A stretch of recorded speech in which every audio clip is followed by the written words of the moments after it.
وہ آدمی جس میں تنہائی میں اللہ کا ذکر کیا، اللہ کو یاد کرنے بیٹھ گیا، کوئی دیکھنے والا نہیں تھا، وہ تنہا تھا، حجرے میں تھا، اپنے بند کمرے میں تھا، اپنے رب کو یاد کیا۔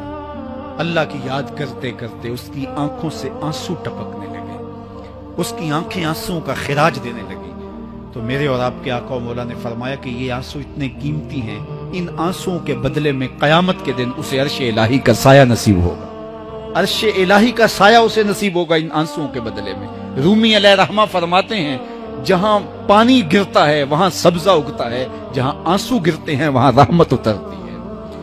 تو اس لیے جو اللہ کی یاد میں رونے کا لطف ہے اور اللہ کی یاد میں آنسو بہانے کا اجر اور صلہ رکھا گیا ہے، یہ گناہوں کو دھو ڈالتا ہے، یہ اندر کی صفائی اور ستھرائی کا سبب اور ذریعہ ہے۔ میرے اور آپ کے آقا و مولا نے فرمایا راتوں کی تنہائیوں میں اٹھ کے قرآن پڑھا کرو اور قرآن پڑھتے ہوئے رویا کرو۔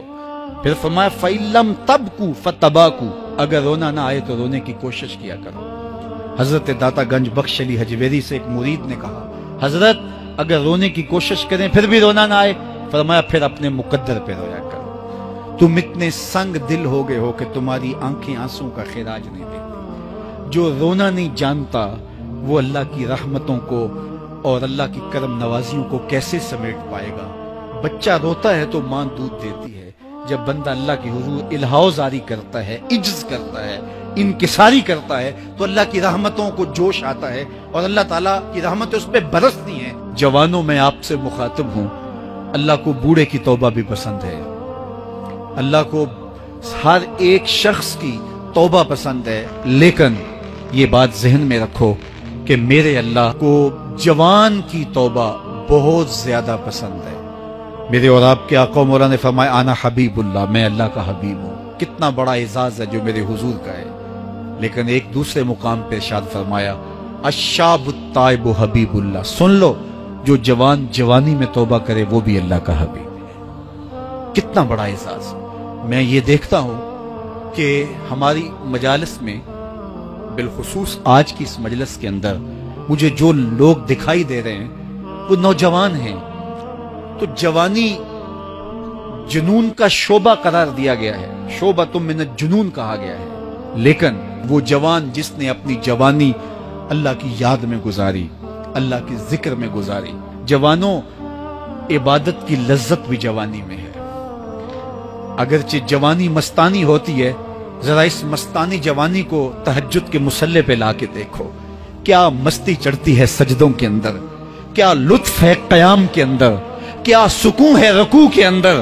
اس جوانی کو مالک کی چوکھٹ پہ لاؤ، پھر دیکھنا کہ یہ جوانی کتنی لذت آفری ہوتی ہے، اور پھر اس جوانی کے بدلے میں اللہ تعالیٰ تمہیں کیا کیا عطا فرماتا ہے۔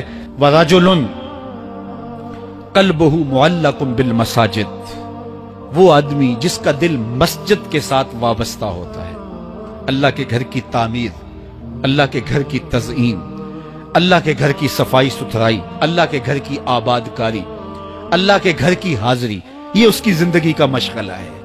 مسجد کے ساتھ وابستہ ہے، اس کو جنون ہے اللہ کا گھر خوبصورت ہو، اس کو جنون ہے اللہ کے گھر میں رونق ہو، اس کو جنون ہے کہ اللہ کے گھر میں صفائی ستھرائی ہو، پاکیزگی ہو، لوگوں کا آنا ہو اور لوگوں کا مسجد سے ربط ہو، اور مسجد کی حفاظت اس نے اپنے ذمے لی ہوئی ہے، مسجد کے کام وہ غلاموں کی طرح کرتا ہے۔ سنو سنو، میرے حضور نے فرمایا قیامت کے دن اللہ اسے اپنے عرش کا ٹھنڈا سایہ عطا فرمائے۔ فرمایا کچھ لوگ مسجدوں کی میخیں ہوتی ہیں، جس طرح لکڑی میں کیل ٹھک جاتا ہے وہ بھی مسجد میں یوں ٹھک جاتے ہیں، جب بھی تلاش کرو مسجد میں ملیں گے۔